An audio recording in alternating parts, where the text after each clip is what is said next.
السلام علیکم ورحمۃ اللہ وبرکاتہ۔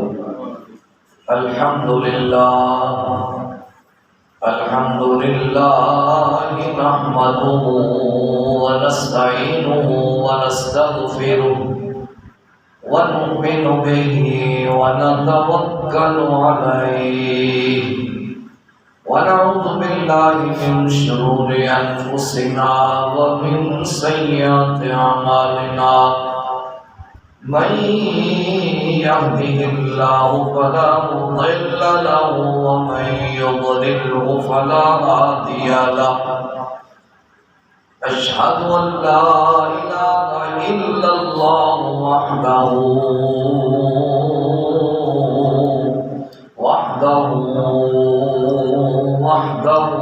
لا شريك له، ونشهد أن سيدنا وسندنا وغوثنا وغياثنا ومغيثنا عيننا وعوننا وعياننا ومعيننا وحبيبنا وحبيب ربنا وطبيبنا وطبيب قلوبنا ومقصودنا وموجودنا ومطلوبنا ومطلوبنا ومحبوبنا ومعشوقنا، أعلانا وأولانا ومأوانا وملجأنا ومولانا محمدا عبده ورسوله، صلى الله تعالى على حبيبه محمد وعلى آلہ واصحابہ اجمعین، اما بعد فاعوذ باللہ السمیع العلیم من الشیطان اللعین الرجیم، بسم اللہ الرحمن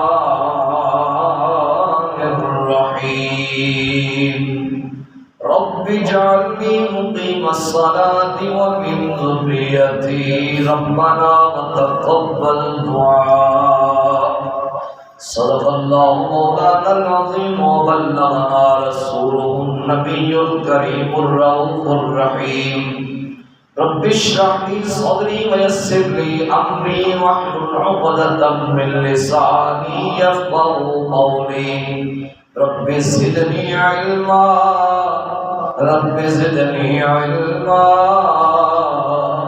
رب زدني علما، یا رسول اللہ انظر حالنا، یا حبیب اللہ اسمع قالنا، اننا فی بحر ہم مغرق، خذ بأيدينا سهل لنا اشکالنا، گنج بخش فیض عالم مظہر نور خدا، ناکسارا پیر کامل کامل آرا رحمت، الصلاة والسلام علیکہ یا سیدی یا رسول اللہ، الصلاة والسلام علیکہ یا سیدی یا حبیب اللہ، الصلاة والسلام علیکہ یا سیدی یا رحمت للعالمین، وعلى آلك واصحابك يا سيدي يا خاتم النبيين۔ اللہ رب العزت کی بے حد حمد و ثنا، اللہ کے پیارے حبیب احمد مجتبی محمد مصطفیٰ جان رحمت علیہ تحیت و ثنا کی ذات والا صفات پہ بے حد درود و سلام کے نذرانے پیش کرنے کے بعد اللہ کریم کا کروڑ شکر ہے کہ اس نے ہمیں زندگی میں ایک بار پھر جمعہ المبارک کی گھڑیاں نصیب فرمائیں۔ اللہ رب العزت ہماری جمعہ المبارک کی مقدس حاضری کو اپنی پاک بارگاہ بلند و بالا میں درجہ قبولیت سے سرفراز فرمائے۔ عام طور پہ ہوتا یہ ہے کہ والدین کا مقام بڑی تفصیل سے بیان کیا جاتا ہے اور اس چیز کی طرف توجہ دکھائی جاتی ہے کہ اولاد کے ذمہ والدین کے لیے یہ حق ہے، ان کی خدمت کرے، ان کی تواضع کرے، والدین کی زیارت کریں تو اللہ کریم مقبول و مبرور حج کا ثواب عطا فرماتا ہے۔ اس میں کسی قسم کا شک نہیں ہے کہ والدین کا بڑا مقام، بڑی عظمت، اور اسی بنا پہ جب ہمارے خطباء حضرات نے، علماء حضرات نے والدین کا مقام قرآن سنت سے بیان کیا تو کچھ والدین اس چیز سے ناجائز فائدہ اٹھانے لگے۔ انہوں نے یہ سمجھ لیا کہ بس اولاد کے ذمہ ہے ہماری خدمت کرنا، ہماری تواضع کرنا، ہمیں راضی کرنا، پھر ہم جو مرضی کہتے چلے جائیں، ہم خواہ اولاد کے درمیان انصاف کریں یا نہ کریں، اپنے اولاد کی تربیت کریں یا نہ کریں، ہمیں کوئی پوچھنے والا نہیں ہے، بس ہماری بڑی شان ہے۔ نہیں، اسلام ون وے ٹریفک نہیں ہے۔ جس طرح اسلام میں اولاد کے ذمہ والدین کے حق لگائے ہیں، اسی طرح والدین کی بھی ذمہ داریاں ہیں اولاد کے لیے کہ اگر وہ اپنی ذمہ داریاں آسان طریقے سے ادا کریں گے اولاد کے ساتھ تو پھر اولاد بڑے ہو کے ان کی خدمت بھی کرے گی، ان کی تواضع بھی کرے گی۔ لیکن اگر والدین اولاد کے حقوق پورے کرنے میں ناکام رہ جاتے ہیں، کسی جگہ پہ کمی واقع ہو جاتی ہے، تو پھر اس کا خمیازہ بڑھاپے میں بھگتنا پڑتا ہے۔ پھر ذہن میں آتا ہے، پھر ہم ایک ہی ہم رٹ لگاتے ہیں، میں تو اس کا ابا ہوں، میں تو اس کی اماں ہوں، یہ میری خدمت نہیں کرتا، یہ میری تواضع نہیں کرتا، میرا خیال نہیں رکھتا۔ بھئی آپ نے اس کا خیال رکھا ہوتا، آپ نے ان کو برابر کے حقوق دیے ہوتے تو پھر آج ایسا یہ دیکھنا نہ پڑتا۔ اگر آپ نے ان کی تربیت قرآن و سنت کے مطابق کی ہوتی، ان کے اندر دین مصطفیٰ جان رحمت صلی اللہ علیہ وسلم کا نور منسلک کیا ہوتا، دین مصطفیٰ کے نور کے ساتھ ان کو منسلک کیا ہوتا اور دین مصطفیٰ کا نور ان کے اندر منتقل کیا ہوتا، تو آج یہ دیکھنا، یہ دن دیکھنے نہ پڑتے۔ آج کا ہمارا عنوان ہے کہ والدین کے ذمہ اولاد کے حقوق۔ پہلے نمبر پہ یہ ہے کہ جب بچہ پیدا ہو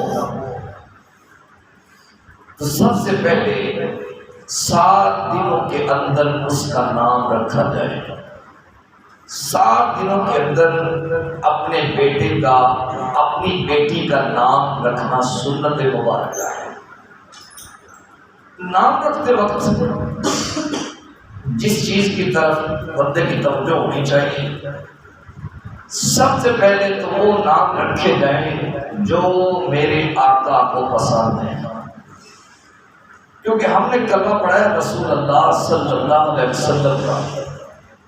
اللہ کے رسول پاک صلی اللہ علیہ وسلم آخری نبی ہیں اور ہمارے لیے آئیڈل ہیں۔ اللہ رب العزت نے لقد کان لکم فی رسول اللہ اسوۃ حسنہ، نبی کریم علیہ السلام کی زندگی تمہارے لیے بہترین نمونہ ہے۔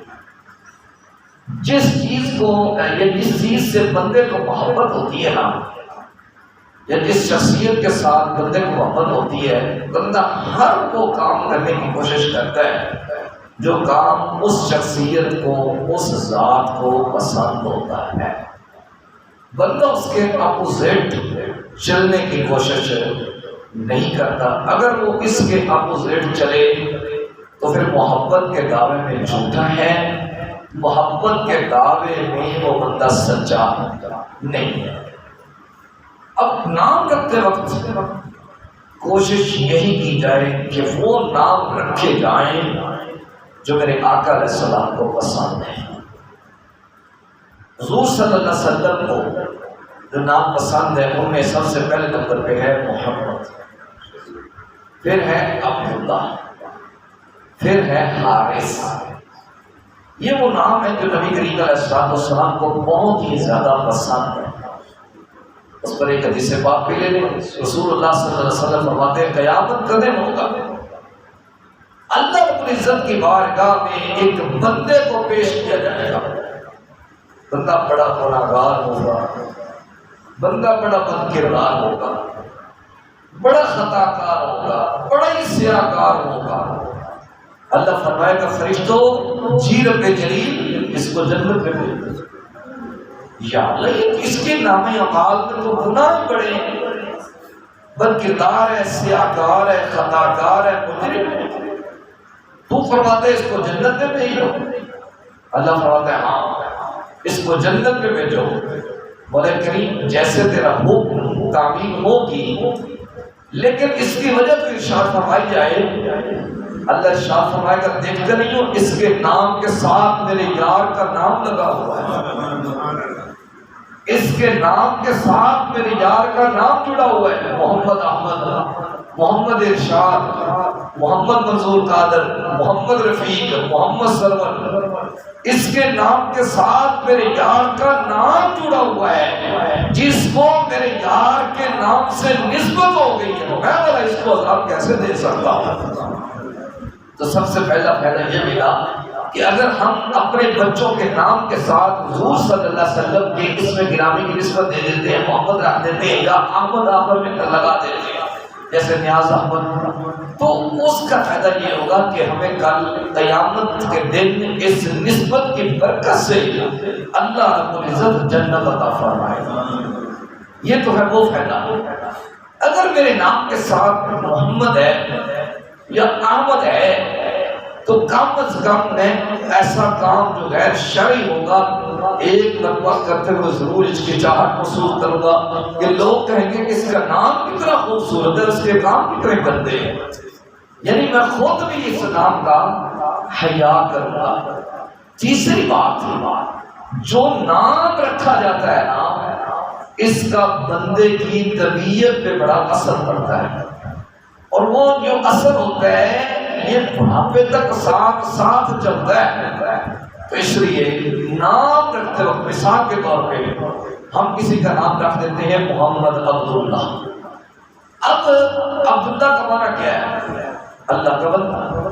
اور آپ یہ اللہ نے جو کہا آپ پریکٹیکل طور پہ چیک کر کے دیکھ لینا، میں نے تو جو تجربہ کیا ہے کہ جس بچے کا نام عبداللہ ہوتا ہے نا، اس کی رغبت مسجد کی طرف زیادہ ہوتی ہے، اس کی رغبت نماز کی طرف زیادہ ہوتی ہے، اس کی رغبت اسلام کی طرف زیادہ ہوتی ہے، اللہ کی بندگی کی طرف زیادہ ہوتی ہے۔ اس کی وجہ یہ ہے کہ اب اس کا نام ہے عبداللہ، جس کا معنی ہے اللہ کا بندہ۔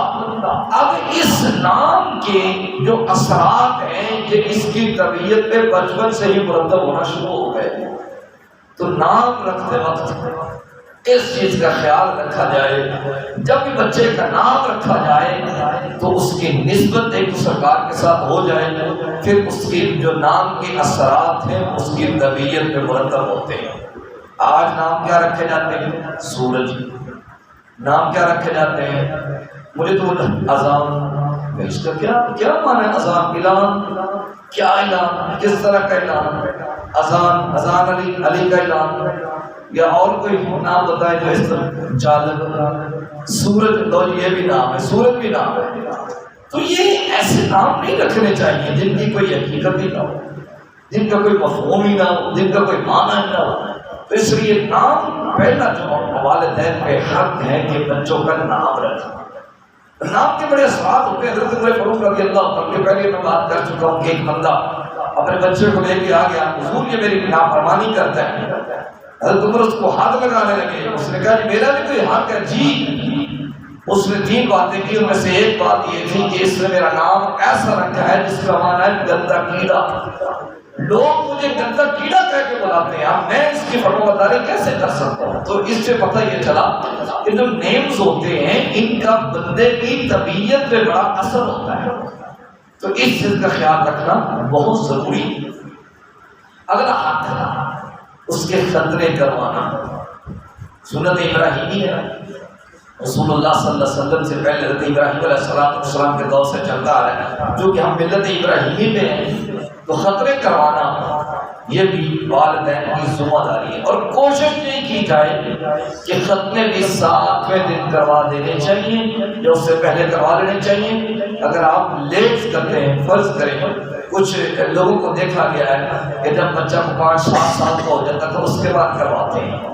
میں ایک سوال کرتا ہوں، دیکھیں کسی بندے کے پاس یہ گارنٹی نہیں ہے کہ اس کی زندگی کتنی ہے۔ اللہ تعالیٰ سب کے اولاد کی حفاظت فرمائے، سب کو زندگی عطا فرمائے، لیکن سرٹیفکیٹ تو کسی کے پاس نہیں ہے نا کہ 2 سال میرے بچے کی زندگی ہے، یا 10 سال ہے، یا 20 سال ہے، یا 30 سال ہے، یا 40 سال۔ فرض کریں اگر آپ نے خطرے نہیں کروائے، آپ کہتے جب چلنے پھرنے کے قابل ہو گیا، بولنے کے قابل ہو گیا، 4-5 سال کا ہو گیا یا 6 سال کا ہو گیا تو خطرے کروا لیں گے۔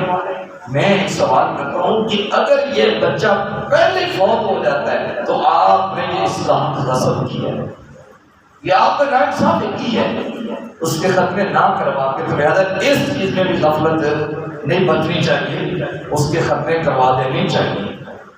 تیسرا حق اس کا سر منڈوانا، اور جو سر منڈوانا ہوتا ہے نا، دیکھیں یہ سر جو منڈوایا جاتا ہے، بعض جو وہ بال ہوتے ہیں وہ حجام کے حوالے کر دیتے ہیں، وہ حجام کے حوالے نہیں کرنے، اس کے لیے ایک حدیث پاک ہے کہ ان بالوں کو اکٹھا کر کے ان کا وزن کیا جائے اور اس وزن کے برابر چاندی اللہ کے راہ میں صدقہ کی جائے۔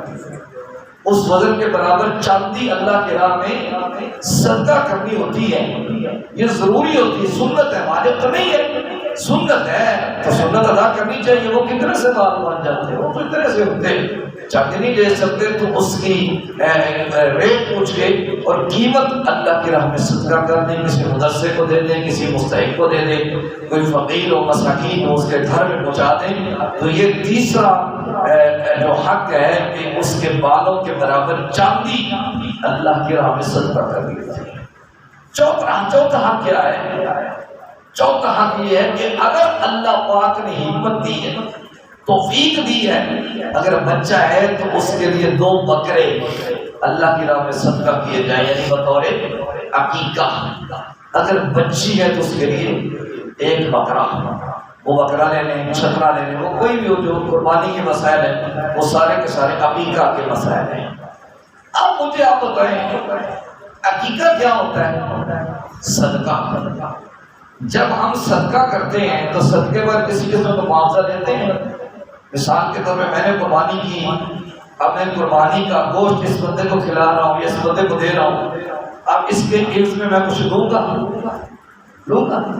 نہیں، کیونکہ میں نے قربانی کی، قربانی میں کوشش کو دے رہا ہوں۔ لیکن ادھر میں کیا کرتا ہوں، میں کہتا ہوں چلو اللہ نے توفیق دی ہے، عقیقہ کرتے ہیں، ساری برادری کو اکٹھا کر کے، کوئی حرج کی بات نہیں، اب ان کو کھلانا شروع کر دیا، ادھر ایک خدا کاپی دے کے بیٹھے۔ بھئی یا تو اس کو عقیقے کا نام نہ دیں، اگر عقیقے کا نام دیا تو پھر یہ کام نہ کریں، ادھر اکٹھا کرنا شروع کر دیتے ہیں۔ وہ تو اس کے کوئی الگ فنکشن رکھ لے، الگ کھانے کا اہتمام کر لے اگر کرنا ہی ہے، لیکن عقیقے کے اوپر اس طرح کے معاملات کرنا یہ درست عمل نہیں ہے، کیونکہ عقیقہ صدقہ نافلہ ہے، اور صدقہ جب کیا جاتا ہے تو صدقے کا کوئی معاوضہ نہیں لیا جاتا، صدقے کے عوض میں کوئی چیز وصول نہیں کی جاتی، لہذا ایسے معاملات نہیں کرنے چاہیے۔ اور اگر عقیقے کی توفیق نہیں ہے، ہمت نہیں ہے، تو اس پر پریشان ہونے کی ضرورت نہیں ہے۔ اس کی وجہ یہ ہے امام اعظم ابو حنیفہ رحمۃ اللہ تعالی علیہ کے نزدیک عقیقہ واجب نہیں ہے، عقیقہ واجب نہیں ہے، عقیقہ سنت ہے۔ اگلا حق جو والدین کے ذمہ ہے وہ یہ ہے کہ اپنے بچوں کو یا بچی کو دودھ پلانا۔ اب جو بچے کو دودھ پلانے کی مقدار ہے، کتنی عمر میں پلانا ہے، وہ ہے 2 سال تک، اور بچی کو 2.5 سال تک۔ کتنا؟ 2.5 سال تک۔ اب جو عورت بچے کو یا بچی کو دودھ پلا رہی ہے نا، اس کے بڑے اثر مرتب ہوتے ہیں طبیعت پہ۔ جو دودھ پلاتے وقت بی بی عمل کرے گی یا جس حالت میں اپنے بچے کو یا بچی کو دودھ پلائے گی، وہ عادتیں اس بچے اور بچی میں راسخ ہو جاتی ہیں۔ یاد رکھیں یہ عمر ریکارڈنگ بھی ہوتی ہے۔ اس عمر میں بچے کا بچی کا کمپیوٹر بھی آن ہوتا ہے، اس کے کان بھی آن ہوتے ہیں، اس کی زبان بھی آن ہوتی ہے۔ جو بچے کے سامنے آپ گفتگو کریں گے، جو بچی کے سامنے آپ گفتگو کریں گے، جس طرح کے کلام آپ کریں گے پھر اسی طرح کے سننے کو ملیں گے۔ تو کوشش یہی کی جائے بچوں کے سامنے حضور صلی اللہ علیہ وسلم کا تذکرہ کیا جائے، سرکار دو عالم صلی اللہ علیہ وسلم کی ذات پر وہ سلام کے تحفے پیش کیے جائیں، اللہ کی حمد بیان کی جائے، اللہ کی تعریف بیان کی جائے، اللہ کی توصیف بیان کی جائے، حضور کی نعتیں پڑھی جائے، اللہ کا ذکر کیا جائے، قرآن پاک کی تلاوت کی جائے، تاکہ جب میرا بچہ کھولے زبان اس کو پتہ چلے میں کسی ہندو کے گھر پیدا نہیں ہوا، میں کسی مسلمان کے گھر پیدا ہوا۔ اچھا، جو دودھ پلاتے وقت بیوی ادھر دودھ پلا رہی ہے، ادھر ٹی وی چل رہا ہے، ننگی فلمیں چل رہی ہیں، ڈرامے چل رہے ہیں، ڈش چل رہی ہے، سی ڈی چل رہی ہے، وہاں پہ جب بچہ ہوتا ہے اس کو ٹی وی کے سامنے کیا جاتا ہے، اس کو کارٹون دکھائے جاتے ہیں۔ آج کل موبائل کا دور ہے، ٹیکنالوجی کا دور ہے، بچے تو موبائل کی جان نہیں چھوڑتے۔ اب کچھ کہتے ہیں کہ جی کارٹون ہے، یہ کون سے حرام ہے؟ بھائی ٹھیک ہے، مان لیتے ہیں 1 منٹ کے لیے کہ یہ حرام نہیں ہے، لیکن مجھے ایک چیز کا سوال کا جواب دیں، جب بچے کارٹون دیکھتے ہیں تو جس طرح کی وہاں پہ عادتیں اس کے محل کے اندر ہو رہی ہوتی ہیں، کیا بچے بعد میں ایسی عادتیں نہیں کرتے؟ بولیے کرتے ہیں۔ تو ہم گویا ایک فحاشی کو جو ہے نا فروغ دے رہے ہیں۔ یہ بچے آج کل بڑے تیز ہو چکے ہیں، تو دیکھیں دودھ پلانے کا بڑا اثر ہوتا ہے۔ خواجہ محمد چشتی اجمیری رضی اللہ تعالیٰ عنہ رحمۃ اللہ تعالیٰ علیہ جب آپ بنگال کے دورے کی طرف نکلے تو 7 لاکھ بندے نے اسلام قبول کر لیا تھا۔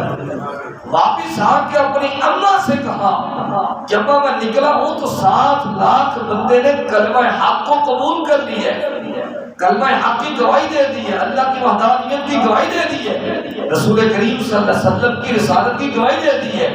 تو ابا جی نے فرمایا بیٹا اس میں تیرا تو کمال نہیں ہے، اس میں میرا کمال ہے، اس میں میرا کمال ہے۔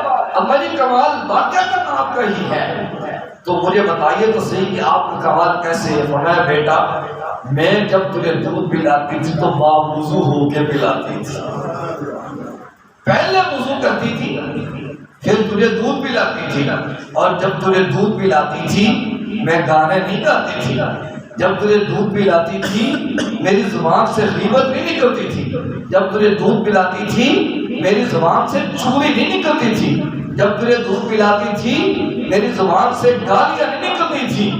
اماں جی آپ کی زبان سے کیا نکلتا تھا؟ فرمایا یا تو اللہ کا ذکر نکلتا تھا یا رسول اللہ کا ذکر نکلتا تھا، اللہ کا قرآن پڑھتی تھی۔ تو گویا جو دودھ ہوتا ہے اس کے اثرات بڑے ہوتے ہیں۔ دودھ پلاتے وقت ان چیزوں کا خیال کرنا ضروری ہے۔ اگلا حق کیا ہے کہ بچے کی تربیت قرآن و سنت کے مطابق اس کو بتانا بیٹا بڑے کا قدر کرنا ہے، چھوٹے پر شفقت کرنی ہے، نماز پڑھنی ہے جو سب سے چیز ہے۔ نماز حدیث شریف میں آتا ہے کہ جب بچہ 7 سال کا ہو جائے اس کو نماز کی ترغیب دو، بیٹا نماز پڑھا کرو، بیٹا نماز پڑھا کرو، 8 سال کا ہو گیا بیٹا نماز پڑھا کرو، 9 سال کا ہو گیا بیٹا نماز پڑھا کرو، 10 سال کا ہو گیا تو اب یہ کہنے کا وقت ختم۔ اب اسلام کہتا تم سوٹی لے لو، ڈنڈا لے لو، اس کے ساتھ اپنے بچے کی پٹائی کرو، سختی کرو نماز کی طرف۔ آج جو کرتا سختی، کوئی سختی نہیں ہے۔ حضرت عبداللہ ابن عمر رضی اللہ تعالیٰ عنہ، فاروق اعظم رضی اللہ تعالیٰ کے صاحبزادے، ان کی شادی ہوئی، پہلی رات انہوں نے شب زفاف اپنی اہلیہ کے ساتھ گزاری، صبح اٹھے غسل کیا، نماز گھر میں پڑھی ہے، مسجد ریاست حضرت عمر فاروق رضی اللہ تعالیٰ پہ نظر فرمائی، بیٹا نظر نہیں آیا، کھا رہا ہے، کہا بیٹا نماز نہیں پڑھی؟ ابا جی پڑھی ہے، مسجد میں نظر نہیں آئے، وہ ابا جی لیٹ ہو گئی تھی، فرمایا اس کو طلاق دو، اس کو طلاق دو۔ اب امیر المومنین عمر کا حکم تھا، وہ عمر اس کا رستہ دے کے شیطان اپنا رستہ بدل لیتا ہے۔ اب حضرت عبداللہ ابن عمر خاموش ہو گئے۔ اب رسول اللہ صلی اللہ علیہ وسلم کی بارگاہ میں گیس گیا تو آقا علیہ السلام نے فرمایا عمر بات تیری ٹھیک ہے لیکن آج عبداللہ کو معاف کرو، بات تیری ٹھیک ہے، آج کوئی ایسا کرتا ہے؟ آج تو بیٹے کی شادی ہو جائے، وہ نہیں جی نہیں، بولے کا بوا نہیں چلے، اس کو نہیں اٹھانا، یہ سوئے ہوئے ہیں، کل کے تھکے ہوئے، رات کو لیٹ سوئے، بھئی کیا کر رہے ہیں ہم لوگ، کس طرح ہم نکل پڑے ہیں، کون سا اسلام ہم پیش کرنے چل پڑے ہیں؟ اس لیے نماز کی بڑی سختی ہے۔ آج تو خیر اگر مولانا صاحب کہہ دیں کہ آپ کا بچہ نماز نہیں پڑھتا، مولوی صاحب چھوٹا کرو، آپ سیاست کرتے ہیں، آپ کو کیا لگا کہ پڑھے نہ پڑھے، مولوی کو گولی مار دو، پھر اس کو قتل کر دو، نہ یہ ہوگا تو نہ یہ آپ کو کہے گا۔ اس کا یہی حال ہے، اگر اس کو چپ کروانا چاہتے ہو یا چھٹی کروا دو یا اس کو قتل کر دو، کیونکہ اس نے رسول اللہ کا دین بتلانا ہے۔ لیکن ہم تو مولوی کی طرح پڑھتے ہیں، لیکن اپنے بچوں کی تربیت کریں، اپنی بچی کی تربیت کریں۔ میں نے ایسے بدبخت بندے دیکھے ہیں جو یہ کہتے ہوئے سنائی دیے، لو جی سردیوں کے فجر میں ہم اپنے بچوں کو نماز کے لیے اٹھاؤں تو سردی لگ جائے گی۔ یہ ہماری حالت ہو چکی ہے۔ جب میں نے اپنے بچوں کی تربیت قرآن کے مطابق نہیں کرنی، جب میں نے اپنے بچوں کی تربیت سنت کے مطابق نہیں کرنی، یہ بڑے ہو کے میرے فرما بردار کیسے ہوں گے؟ کریں گے میری خدمت؟ بالکل نہیں کریں گے، کیونکہ ان کی خدمت میں نے نہیں کی۔ جو ان کا حق اسلام نے مجھے دیا تھا وہ تو میں نے ان کو دیا ہی نہیں، میں نے ان کو بتایا ہی نہیں اسلام کا یہ رول ہے، نماز پڑھا کرو، میں نے ان کو کبھی کہا ہی نہیں۔ دیکھیں بچوں کو نماز پڑھانے کا کیا طریقہ ہے، گھر میں بچوں کے سامنے نماز پڑھیں، بچوں کی اماں نماز نہیں پڑھتی، بچوں کے بابا نماز نہیں پڑھتے، ایسے بیچوں کے ہمارے سامنے آتے ہیں، یہ جی میرا بچہ ہے جی، یہ آپ نے اس پر سختی کرنی ہے، آپ نے سختی کرنی ہے، کس بات کی؟ مسجد میں اس کی حاضری لگانی ہے، نمازوں کی حاضری لگانی ہے، قرآن پاک کی حاضری لگانی ہے، اس کو آپ نے نمازی بنانا ہے۔ میں سوال کرتا ہوں اس کا ابا پڑھتا ہے، وہ جی میرا تو ٹائم نہیں ہوتا ہے۔ او بدبخت آدمی، جب تیرا ٹائم نہیں ہوگا تو یہ کیسے پڑھے گا؟ اس نے تو تجھے دیکھ کے فرمان چڑھنا تھا، جو تو نے کرنا تھا وہی اس نے کرنا تھا، جو اس کی اماں نے کرنا تھا وہی تو اس نے کرنا تھا۔ اس کی اماں نے تو کیا ہی نہیں۔ بابا فرید بن مسعود بن شکر رحمت اللہ تعالی علیہ، آپ چھوٹے سے تھے تو اماں نے کہا فرید نماز پڑھا کرو، تو فرید نے کہا اماں جی اگر نماز پڑھو تو اللہ کیا دے گا؟ اور اللہ شکر دے گا۔ کیا کرے گا؟ اللہ شکر دے گا۔ فرید جب نماز کا وقت ہوتا تو اماں جی کہتی بیٹا فرید وضو کرا، فرید وضو کے لیے جاتے، اماں جی شکر کا پیکٹ اٹھاتے مصلی کے نیچے رکھ دیتے۔ یہ طریقہ کار تھا، ایک وقت تک چلتا رہا۔ جب فرید نماز پڑھ کے فارغ ہوتے مصلی کو اٹھاتے نیچے شکر کا پیکٹ۔ ایک دن اماں جی کسی کام میں مصروف تھی، فرید مصلی پہ کھڑا ہو گیا، اماں جی نے شکر نہیں رکھی، اماں جی نے اللہ کی بارگاہ میں جھولی پھیلا دی۔ مولا میرا اور کوئی مقصد نہیں تھا، میرا مقصد یہ تھا کہ میرا فرید تیرا بندہ بن جائے، میرا فرید پکا نمازی بن جائے، میرا فرید تیری بارگاہ میں زمین نیاز جھکانے والا بن جائے۔ اللہ آج میری عزت رکھ لے، ورنہ فرید یہی کہے گا میری اماں مجھ سے جھوٹ بولتی رہی، میری اماں میرے ساتھ دھوکا کرتی جب فرید نماز پڑھ کے فارغ ہوئے، فرید نے حسب معمول مصلی اٹھایا، نیچے شکر آ چکی تھی، نیچے شکر آ چکی تھی۔ تو کہاں سے لو فرید والی ماں، کہاں سے لو غوث اعظم والی ماں کہ مائیں اس طرح تربیت کیا کرتی تھی۔ وہ کسی بڑی پیاری بات کی کہتا ہے، گود ماں دیے دستگاہ پہلی اتھو زندگی دا نصب العین بن دے،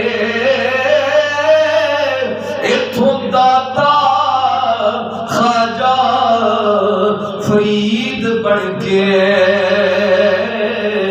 دکھی دلاں دے واسطے چین بن دے، شرم و حیا دی واج ہوے پہ کر، پھر پتر میں غوث ثقلین بن دے، سیدہ خاتون جنت جے ماں ہوئے، پھر لال سخی حسین۔ سبحان اللہ۔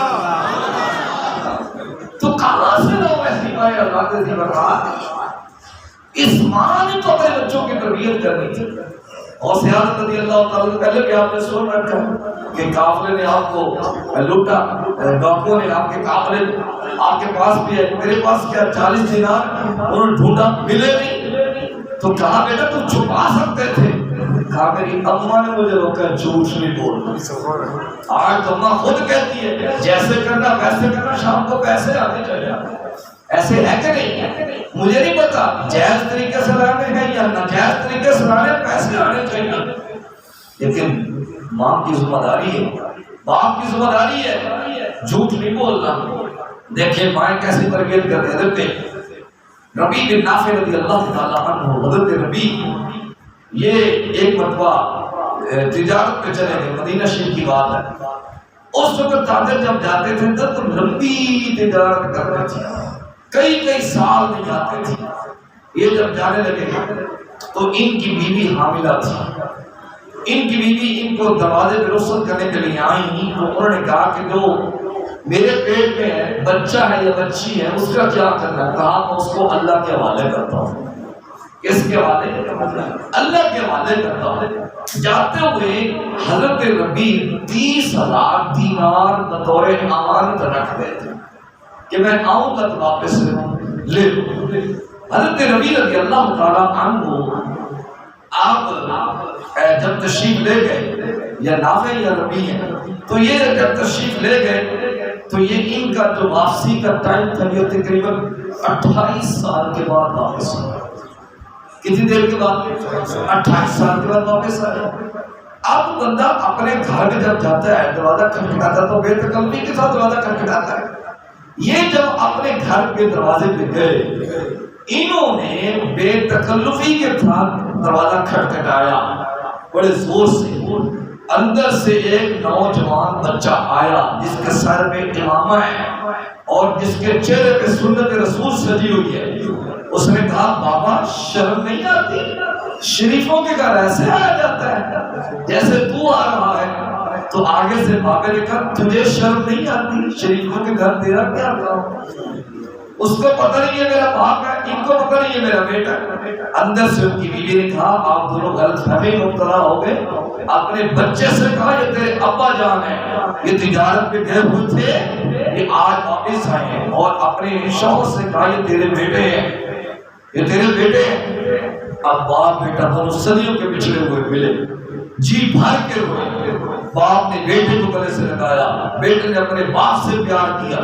جب تھوڑی دیر کے بعد مسجد نبوی شریف صلی اللہ علیہ وسلم سے اذان کی آواز آئی، اذان کی آواز آئی۔ جب اذان کی آواز آئی نا تو ان کے بچے نے کپڑے بدلے، کپڑے بدل کے سر پہ امامہ پہنا۔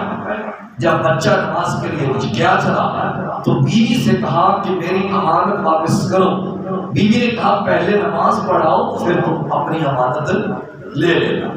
یہ جب نماز کے لیے تشریف لے گئے تو کیا دیکھا کہ مسجد نبوی شریف طرف بہت بڑا لوگوں کا ہجوم جا رہا ہے، بہت بڑا ہجوم جا رہا ہے۔ کہا یہ کس کے لیے جا رہے ہیں؟ کہا تمہیں نہیں پتا کہ مسجد نبوی میں نماز کے بعد ایک بچہ رسول اللہ کا دین بتاتا ہے. ہجوم جا رہا ہے، لوگ اس سے پوچھتے ہیں. جیسے آپ کے ہاں پہلے تھا، جب میں پہلے آیا تھا تو بڑا ہجوم آتا تھا. کیا جی نماز کے وسائل بیان ہوتے ہیں جی، سارا کچھ ہوتا ہے جی، قرآن پاک اچھا پڑھا جاتا ہے. اب سارا ہجوم بھی ختم ہو گیا، وہ جنون سارا سو گیا. سونا نہیں چاہیے، جنون ٹھنڈا نہیں پڑنا چاہیے اسلام کے سلسلہ میں، دین کے بارے میں. تو جب انہوں نے نماز پڑھی تو وہی ان کا بچہ حضور کے منبر میں تشریف فرما. لوگوں نے اس سے دین پڑھا، دین سیکھا.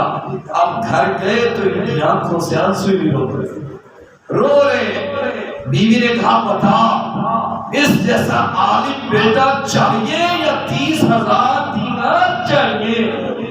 اس نے کہا اس جیسے عالم بیٹے کے اوپر میں 30 لاکھ کیا 30 ارب دینار قدموں پہ قربان کرنے کے لیے تیار ہوں. بیوی نے کہا اللہ کی قسم جو تو مجھے امانت دے کے گیا تھا 30,000 دینار میں نے سارے تیرے بچے کی تربیت پہ خرچ کر دیے، تیرے بچے کی تعلیم و تربیت پہ خرچ کر دی. تو کہاں سے لاؤں ایسی مائیں، کہاں سے لاؤں ایسی عورتیں جو اپنے بچوں کو اس طرح تراشیں؟ تو بچوں کی تربیت قرآن و سنت کے مطابق کرنا یہ والدین کی اولین ذمہ داری ہے. ان کو تعلیم سے راستہ کرنا. میں نے ایسے بچوں کو سنتے ہوئے دیکھا، ہمارے والدین تو کچھ کیا ہی نہیں، بس وقت ہی ضائع کرتے رہے، بس نہ ہمیں پڑھایا نہ ہمیں دین کا بتلایا، نہ صرف وہ سادے تھے. میں کہتا ہوں ایسی سادگی میں بھی افسوس ہے کہ آپ دین دے کے نہیں گئے. چلو وہ تو سادہ ہے، میں آپ کو پڑھے لکھے طبقے کی بات سناتا ہوں. پہلے بھی کئی بار عرض کی کہ راولپنڈی میں کمشنر کے باپ فوت ہوتے ہیں. مولانا عمر فیض قادری اس جنازے میں تھے. جب جنازے کا وقت آیا تو اس نوجوان نے کمشنر صاحب نے، ڈپٹی کمشنر ہے، اس نے زمین پہ کپڑا بچھایا. کہا اس کو کیوں بچھا رہے ہو؟ کہا سجدہ کس جگہ پہ، اور پڑھاؤ ان کو سائنس، اور پڑھاؤ ان کو ریاضی. کام نہیں کر رہا، اور پڑھاؤ ان کو فزکس، اور پڑھاؤ ان کو کیمسٹری، اور پڑھاؤ ان کو بیولوجی، اور پڑھاؤ ان کو انگلش، اور پڑھاؤ ان کو اردو. نہ پڑھانا قرآن کیا کہتا ہے، نماز کا طریقہ نہ سکھانا، جنازے کے فرائض نہ سکھانا، فاتحہ پڑھنا نہ سکھانا. اگر آئیے فاتحہ پڑھنے والے ہو گئے تو آپ کی قبر پہ یہ کھڑے ہو جائیں گے، پھر آپ کی تو بخشش ہو جائے گی. نہ کرنا اپنی بخشش کا فرمان، نہ کرنا ایسا. تو کہاں سے لاؤ ایسی مائیں؟ پھر دیکھیں مائیں کیسی تربیت کرتی ہے. آج کل تو ماں جب بچہ مدرسے میں جاتا ہے، بچہ کہتا ہے میرے سر کو درد ہے، السلام علیکم استاد جی میرے بچے کے سر کو درد ہے، آج اس کی چھٹی کب آئے گا؟ جب تک یہ ٹھیک ہو جائے گی تب آئے گا. وہ ایک دن ہو، 2 دن ہو، ساتھ میں بڑی سی تھوڑی سی سختی کر دی. استاد کو پتہ نہیں ہے میرے بچے کو بخار، بچے کے سامنے استاد کی ڈانٹ کر رہے ہوتے ہیں. کھیل ان بچوں نے پڑھنا ہے، کھٹائی کی تربیت ہونی ہے، کس طرف لے کے چل پڑے کام کو. باعزید مستعمل رحمۃ اللہ تعالی نے اماں نے گھر سے بھیجا دین پڑھنے کے لیے. کئی سال ہو گئے، کتنے کئی سال گزر گئے. کچھ نے 10 سال لکھے کہ اماں سے دوبارہ ملے. ایک دن مستعمل کی بستی سے گزر ہوا، کہا چلو جاتے جاتے اماں کو ملتے جائیں. دروازہ کھٹکھٹایا. اماں سمجھ گئی کہ یہ بایزید کی جو ہے نا وہ آہٹ ہے یا اس کا انداز ہے. کہ کون؟ کہا بایزید. اب دیکھیں ایک ماں کو بچہ 10 سال کے بعد ملے، ماں کی کیفیت کیا ہوتی ہے؟ بڑی الگ ہوتی ہے نا. بچہ 10 سال کے بعد آئے، 1 مہینہ ہی گزر جائے، 2 مہینے گزرے تو بڑی عجیب بات ہو جاتی. تو بایزید کی اماں نے اندر سے کہا میرا بایزید تو دین پڑھنے کے لیے کیا ہوا ہے، تم کون ہو؟ بایزید سمجھ گئے وہیں سے واپس چلے. یہ تو اس دور کی بات ہے، یہ تو اس دور کی بات ہے. میں آپ کو اپنے فرید الاثر کی بات نہ سناؤں. بابا جی قبلہ پیر ابو نصر منظور احمد شاہ صاحب رحمۃ اللہ تعالی علیہ، ان کے لخت جگر، ان کے نور نظر، قبلہ محدث اعظم معتمد مشایخ الحدیث جامعہ فریدیہ ساہیوال قبلہ ڈاکٹر پروفیسر پیر مفتی محمد فضل فرید شاہ صاحب دعوت برکاتہ کو بلا دیا. آپ ملتان شریف میں پڑھتے تھے تو اجتماعی دعا کا موقع آیا. اس کا اجتماعی دعا کا موقع آیا جو سال کے بعد جامع میں پروگرام ہوتا ہے، تو پیر صاحب کا بھی دل کیا چلو جاتے ہیں اجتماعی دعا میں شامل ہوتے ہیں۔ پیر صاحب تشریف لائے، دعا میں ایک دن باقی رہتا تھا، یعنی جب شام کو جو نشست سے شروع ہونی تھی قرآن پاک کی نشست، اس کے بعد دوسری نشست تھی، بابا جی قبلہ گول چکر میں تشریف فرما تھی۔ کہا کیسے آئے ہو؟ کہا جی دعا میں شرکت کے لیے آیا ہوں۔ بابا جی میں میں کروا دوں، تو جاؤ، وہیں سے واپس بنا پڑے گا، اماں کو بھی نہ ملنے دیا، گھر بھی نہ جانے دیا، کہ کہیں ایسا نہ ہو کہ اماں کی محبت غلط آئے یا اماں مجھے مجبور کر دے۔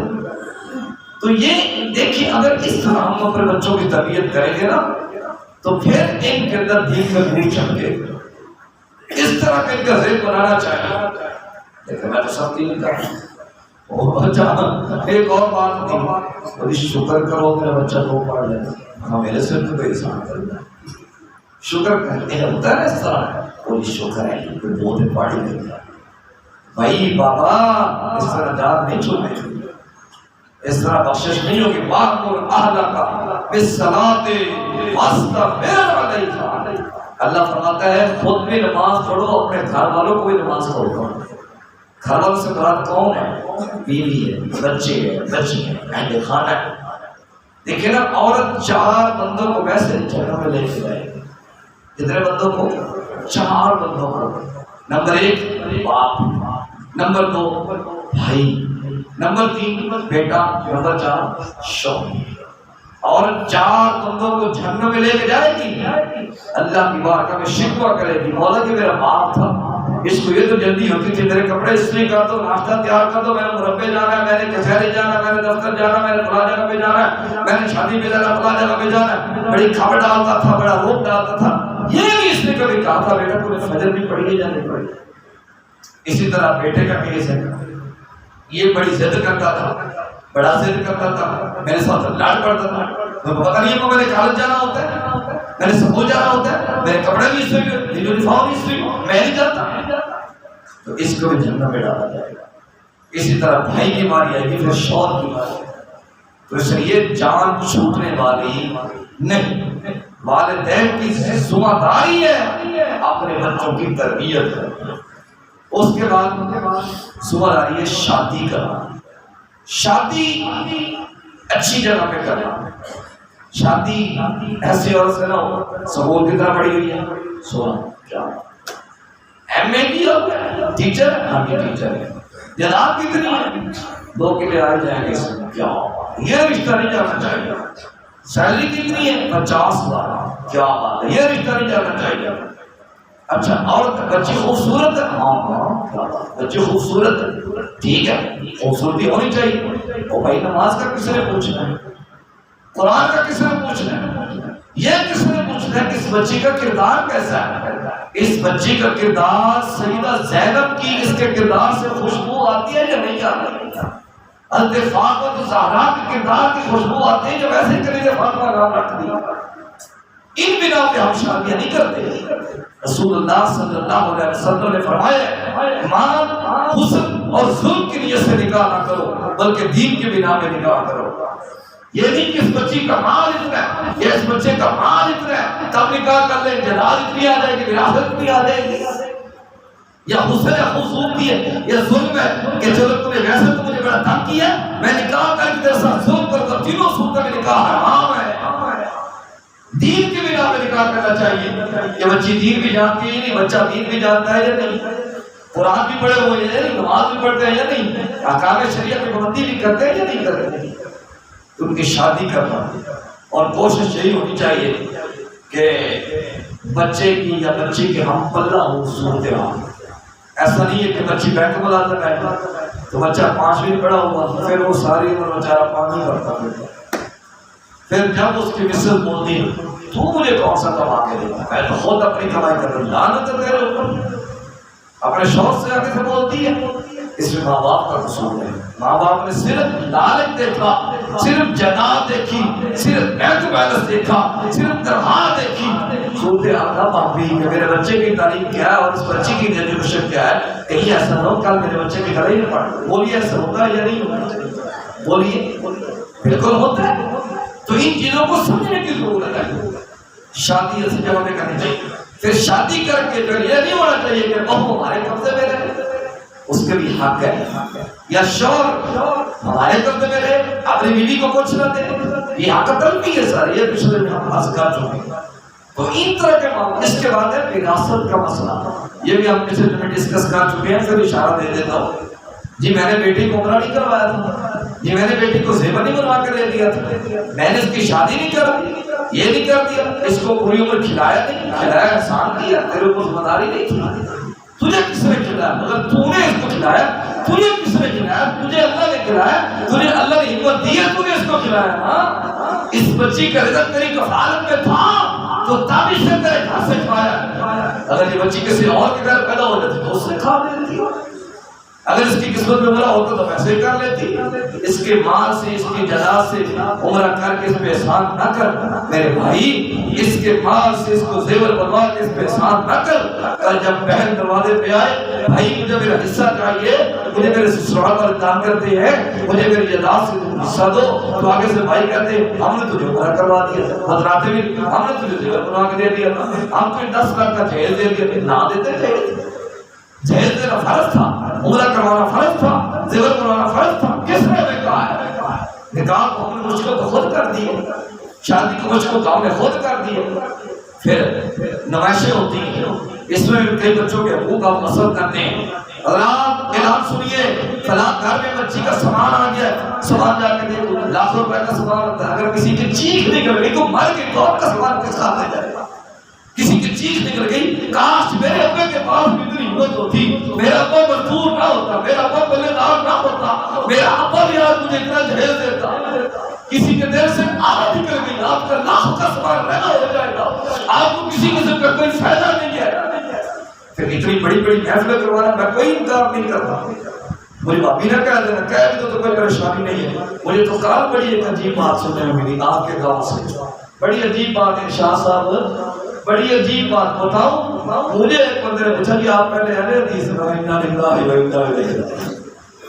اس لیے کہ میں حقیقت بیان کرتا ہوں. میرے خلاف اتنا پروپیگنڈا کر دیا گیا کہ آپ پہلے اہل حدیث تھے. انا للہ و انا الیہ راجعون. جی آپ کے ابا آپ کے دادا، میں کبھی اللہ کی قسم نہ میں اہل حدیث، نہ میری اماں، نہ میرے نانا ابو، نہ میری نانی، نہ میرے دادا، نہ میرے ابا جی، نہ میرے پردادا. کوئی اہل حدیث نہیں ہے. صرف میرا قصور یہ میں حقیقت بیان کرتا ہوں، اس لیے اگر کوئی بات نہیں کرتے پھر کوئی پریشانی نہیں. کسی کے کہنے سے کیا ہو جائے کچھ بھی فتوی ڈلتا ہے، فتوی پہلے اور لگے پھر کیا ہو جائے.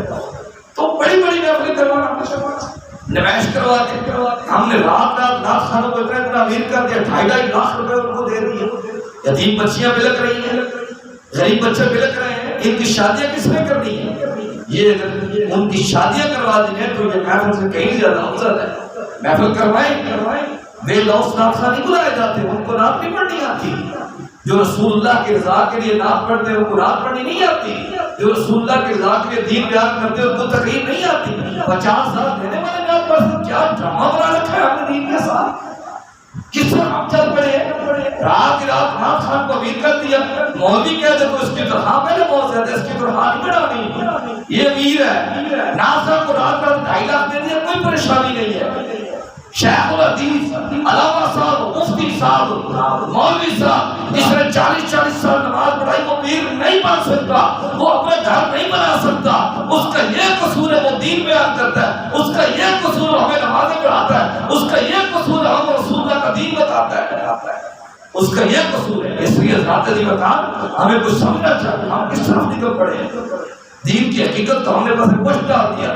خیر بات چلی تھی کہ وہ جی میں نے عمرے کروا دیے، میں نے جہیز کروا دیے، میں نے زیور. تمہیں کس نے کہا کہ اس کے حصہ پسند کرو؟ رسول اللہ صلی اللہ علیہ وسلم نے فرمایا جو کسی کی وراثت حصہ کاٹتا ہے اللہ قیامت کے دن جنت سے اس کی وراثت کاٹتا ہے. جو کسی کی ناحق زمین پہ ایک بالشت قبضہ کرتا ہے قیامت کے دن اس جیسی 7 زمینوں کا دام اس کے گلے میں ڈال دیا گیا. اٹھاتے پھر بھائی ہم نے کہا رسول اللہ کی عدالت میں جانا ہے، اللہ کی عدالت میں جانا ہے، وہاں سے ہم سوچو ہو جائیں گے، وہ قضا کو پیسے دے کے جج کو پیسے لگا کے وہاں پہ ہم انصاف لے لیں گے، وہاں پہ جج بھی کہہ دیں گے کیا بات ہے آپ کو مل کے خوشی ہو گئی سب کچھ ہو جائے گا، لیکن کل کسی اور کی عدالت میں ہم جانے والے ہیں، کل ہم نے کسی اور کے ہاں پہنچنا ہے۔ اس لیے حضرات زکات اگر والدین کے ذمہ ہے نا کہ تھوڑی اولاد کے ذمہ ہے نا کہ وہ والدین کی خدمت کریں، والدین کی تواضع کریں، والدین کو دیکھیں پیار سے تو اللہ مقبول و مبرور حج کا ثواب دیتا ہے۔ تو حضرات زکات والد صاحب والدہ صاحبہ کوئی آپ کی بھی ذمہ داری اسلام میں لگائے، ایوی نہیں ہے، ون وے ٹریفک نہیں ہے، میں تو اماں ہوں میں جو مرضی کروں، بھائی تمہیں کس نے کہا، میں تو ابا ہوں جو مرضی کروں، تمہیں کس نے کہا۔ اس لیے ادب تب ملے گا جب آپ ان کے حق پورے پورے دیں گے، لیکن ہمارے ہاں تو یہ ہو گیا ہے جو بچہ اچھا کماتا ہے، منظور قادر ہے، اچھی کمائی کرتا ہے تو یہی میرا بیٹا ہے بس، پھر فرمان کری منصور قادر کی کوئی حیثیت نہیں، صرف ان کا یہ قصور ہے وہ والد اور کا کمزور۔ بولیے ایسا ہو رہا ہے یا نہیں ہو رہا ہے؟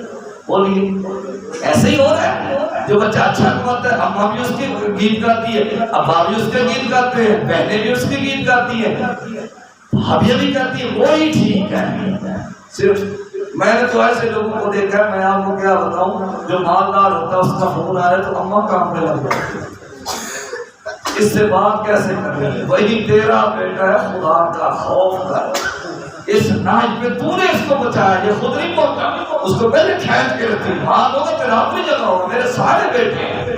لیکن اگر مالدار بیٹا نہ آئے تقریب کے تو ماں بڑی ٹینشن ہو جاتی ہے، میرے سے غریب نہ آ جائے، مجھ سے تو پوچھا بھی نہیں جاتا تقریب بھی کرنا ہے، بہن کا نہیں کرنا، کہاں پہ کرنا کہاں پہ نہیں کرنا، میرا یہ قصور ہے کہ میں غریب ہوں۔ تو یہ ہم نے خود گڑے کھودے، آج ہم گڑے کھود رہے، کل ہمیں ان میں گرنا پڑے گا، کل ہمیں ان میں گرنا پڑے گا۔ اللہ رب العزت سے دعا ہے اللہ پاک مجھے اور آپ کو دین کی حقیقت کو سمجھنے کی توفیق عطا فرمائے۔ وآخر دعوانا الحمدللہ رب العالمین۔